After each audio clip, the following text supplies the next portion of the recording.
Welcome back to What Arty Noobs with General Disturbance. This is the GWE100. It's the Tier 10 German SPG located on the southeastbourne of Pearl River. This one is under the command of randyxx777 of the War Clan. Now, we've seen him in action in this Arty before. He rather likes it, and he's rapidly approaching a very high number of replays. He's got 2 marks on the barrel, and he's trying to get the 3rd. Game on. Oh, it's a rather colourful one, isn't it? We've seen this Arty before. It's got the Vinnie Jones, the Axe colour scheme. Of course, Vinnie Jones was a famous footballer. He's actually now a famous actor, because of course he starred in the Lock, Stock and Two Smoking Barrels film, and also in other Guy Ritchie films, including, well, several that you may know of. First shot hits the Object 140. He managed to get 304 hit points. Yes, he was actually in Swordfish as well, which was another action movie, although he played a bit of a baddie in that one. Got a justifiably bad end as well. I won't tell you how, because of course I don't want to spoil the film for you, but let's say it was kind of justice for how nasty he was. Okay, Object 268 version 5, rounds out. It's going to fall short. Yeah, it did fall short, but he still picked up 411 off that one. The howitzer is actually a 21cm mortar, which is actually more like a mortar, but it looks like a howitzer. It's capable of 900 alpha, 53mm pen, 435 meters per second, so it's fairly slow. 11.4 meters burst radius, and between 12.5 and 31 seconds stun, so it can stun them for quite some time. He's got a red line there, so he can't get a shot on that guy, but he can certainly hit this E100. And he does splash him for 84. Now, this is an Arty that never got built because they only made one E100 hull that was actually completed. The hull was completed, rather, but the turret wasn't. It never actually received a turret, and it wouldn't have been made into a GW. In fact, it's more likely that they would have started mass producing them if only Hitler had realised how far along they were, because Hitler had ordered the E100 to be cancelled and not to be made anymore. But the factory that made them actually decided to carry on. They only applied 3 men to work on it, but in the intervening period, when he did do all that, they did that work, they actually managed to get it mostly completed, in fact, if not completely done, except for the turret. Rounds out. Oh, and he kills that one. But the Kampfpanzer 7 is giving our E100 a bit of a fight. If we fire at them at the moment, although we could get a shell there, it would probably disqualify Randy from getting a high caliber medal if he was to do the most damage. More than likely, though, he won't do the most damage because the E100 can do as much as 750 with a single shot. Now, something interesting I learned just the other day was, of course, that the GW Tiger, with the 21cm mortar, which is, of course, the same howitzer, was actually known as the Gorilla 21. And they were only planning to make 2 of them a month. Only 2 a month. Yeah, it was apparently that difficult. Most of the Tigers were actually being converted into Tiger 2s. Of course, it used the Panzerkampfwagen 6 Ausführung B hull, which of course is the Tiger 2. They were also interested in actually making other Artys based on the Skoda guns, which are actually, well, they weren't Skoda guns as such, they were Skoda mortars, and they had a wide range of them as well to make, including a 42cm which was actually a mortar, and also a 30.5 centimeter mortar.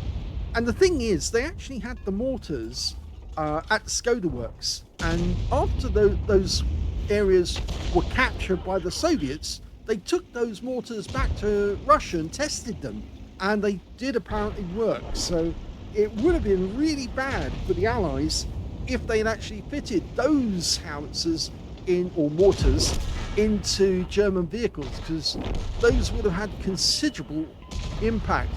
You can imagine if today a very heavy howitzer is a 155 millimeter, but imagine if you've got a something that's twice the size almost in caliber.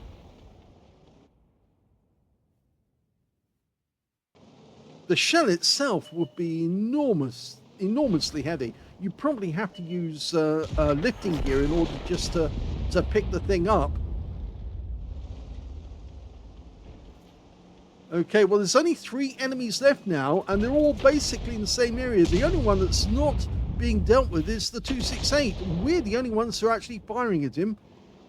These guys here, well, I'm not so sure that they're going to survive, because that TVP is facing a Leopard, and the T92 just got taken out by the E100.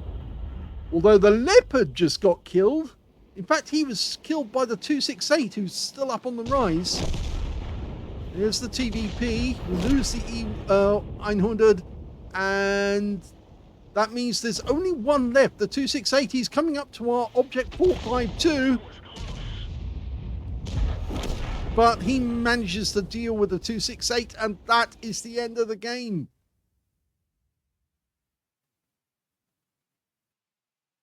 Here's the end of battle stats, and that was the first class tank for Randy XXX777 in the GW E100. He managed to get a Bruiser medal for getting at least 5 critical hits. In fact, he got 10. And he also got a Confederate hitting more of the enemy than anyone else on his team. At least 6 tanks subsequently taken up by other teammates. He only killed the 1 tank, and that was the E100 with that direct hit, which nuked him, basically. If we look at team score, we can see he didn't get the highest damage. That went to the E100 on his own team, who managed 5,836 before he got taken out. 2 kills went to, second highest damage went to the Object 268, and that was the guy, it was the TVP that killed him. The last enemy on the enemy team alive was their Object 268. He got 5,719, and the third highest damage, well, it was a Viz 55 on our team with 4,094. We can see that Randy managed to get 1,959 hit points, and there were quite a few members on the enemy team who actually managed to get more than him. In fact, there's 6 of them, and there's also 5 on his own team, which puts him in 12th place when it comes to damage. When it came to kills, the high scorer was the Object 452K on our team. 5 kills to him. 3 kills went to the TVP, who actually got the E900 as well. And 3 kills went to the Object 268. And 2 kills went to the Viz 55, the E900, and the Leopard 1. And we can see that Randy only got the 1 kill. When it came to base XP, it's the E900 did the best with 1,081. He got the most hit points. He also got the most on base XP. 1,052 went to the Object 452K. And in 3rd place, we got the Viz 55 getting 985 and Randy getting 4th place with 879.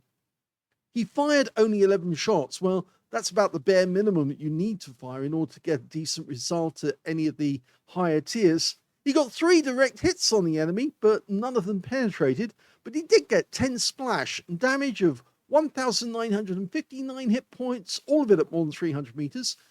Damaged 80 the enemy, killed 1, and that's the Confederate. And he earned 3,452 hit points of stun assist off 9 stuns, and that makes his combined damage about 5.5k. So yes, that's where he got the first class tanker. On a premium count, he actually earned 20,906 credits from the game.